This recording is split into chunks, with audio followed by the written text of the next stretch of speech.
फिर मुझे रियलाइज हुआ या तो केपीएमजी को बहुत ज्यादा फॉलो करते हो, क्योंकि पहले भी आप ऐसे एक सवाल पूछ चुके हो जो केपीएमजी से रिलेटेड था। तो ऐसा है, केपीएमजी का हमारे उससे कोई लेना देना नहीं है, but as we talk about industrial growth, पहले कई बार बात कर चुके हैं कि डायरेक्ट सेलिंग इंडस्ट्री कितनी बढ़ने वाली है। बट अगर आप पिछले 2 साल के आंकड़े देखोगे, जब हमने 2 साल पहले इस बात को डिक्लेयर किया था, उस रेट पे इंडिया में इंडस्ट्री नहीं बढ़ रही है। ये एक बहुत बड़ा इंडस्ट्री के लिए नेगेटिव इम्पैक्ट है, बट हमारे लिए बहुत पॉजिटिव है। इंडस्ट्री के लिए नेगेटिव क्यों है?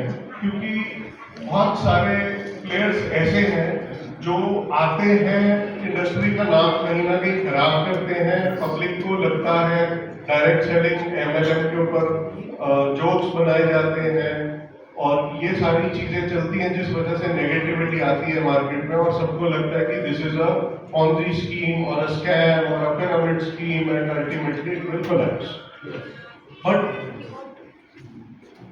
द रियलिटी इज कि अगर हम पुराने सस्टेनेबल बिजनेसेस को देखेंगे, चाहे वो इंडियन हो चाहे वो इंटरनेशनल हो, बहुत सी कंपनियां हैं जो 10 साल 20 साल 30 साल से सस्टेन कर रही हैं और ग्रेसफुली कर रही हैं in terms of their finances.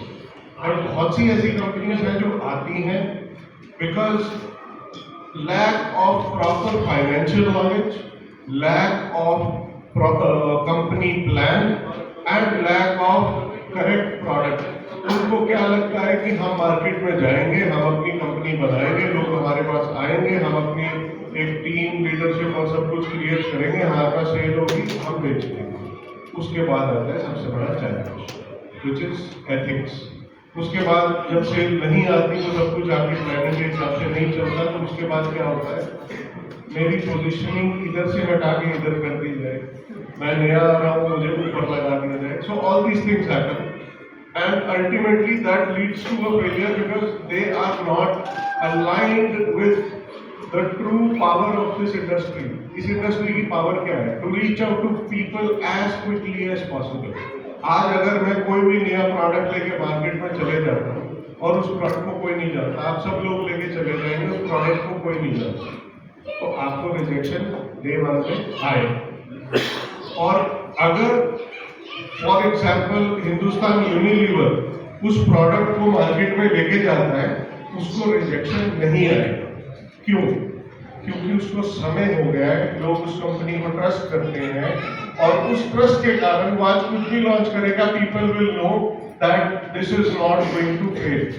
They have done their proper research, उसके ऊपर प्रॉपर फाइनेंसेस की बैकिंग है, और उस प्रोडक्ट के साथ कुछ तो होगा, तभी यूनिलीवर ने इसको लॉन्च किया, और प्रोडक्ट में कोई गड़बड़ नहीं होने वाली। This is a trust which is built over the time.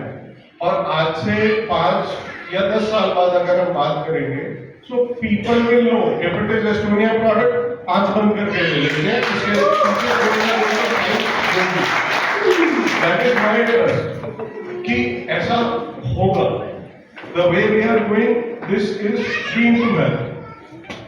But if we talk about financial vision and all these things, see, the rate we are growing, I mean, if you look at the charts, अभी तो बहुत young है, सिर्फ 2 साल में, I really feel this is going to be a life-changing year, because if that growth continues on this scale or even exceeds, then there is no doubt about it that in the next 3 to 4 years we will be amongst top 3. Traditional power to community, एक सोच, एक company, एक education, ये सारी चीजें कहाँ लेके जाती किसी ऑर्गेनाइजेशन को? ये उसी मुझे लगता यहाँ हॉल में बैठा हुआ इंडिया का एक बेस्ट लीडर बैठा है, जो मुझे लगता है इस ऑर्गेनाइजेशन को अपनी लाइफ में बहुत आगे लेके जा रहा है। थोड़े से डाटा को आप देखेंगे तो इससे भी समझ में आता है, ये स्टैट है आपका पिछले साल का जो ग्रोथ रहा है, ये हर मंथ और मंथ ये सेल का ये ग्रोथ आपका ये शो करता है कि सीजनल वेरिएशन हो या मार्केट के कुछ ऐसे वेरिएशन हो, किसी पे भी इसमें